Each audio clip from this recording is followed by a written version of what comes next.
Karoline, what do you say to critics of the president's education plan?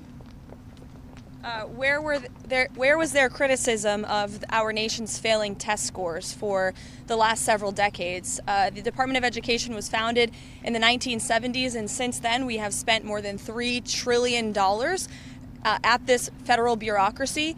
What has been the return on that investment for the American taxpayer? Levels that are less than ideal, less than proficient. Our children's test scores are incredibly concerning when it comes to reading rates, literacy rates, math, and science test scores. The numbers prove that, and this president is finally taking much needed action to return education to where it belongs, and that's to educators closest to students in their classrooms in their respective states. We're going to have a great event here later at 4 o'clock. There will be students here, teachers here, parents here, educators, and of course governors from around the country who are very excited about taking on this responsibility to educate our nation's students. Who's going to run federal student loans?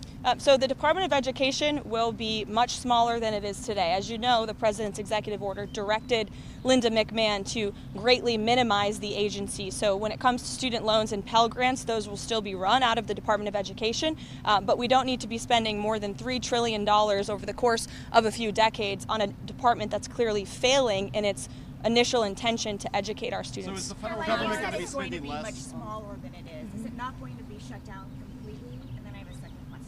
As I said, Pell Grants and student loans will still be run out of the department in Washington, D.C., but the great responsibility of educating our nation's students will return to the states. And the Department of Education plays a critical role in enforcing civil rights laws that prohibit discrimination. Who's going to do that now? Any critical functions of the department, such as that, will remain. But again, we're greatly reducing the scale and the size of this department. What about federal Title I funding and special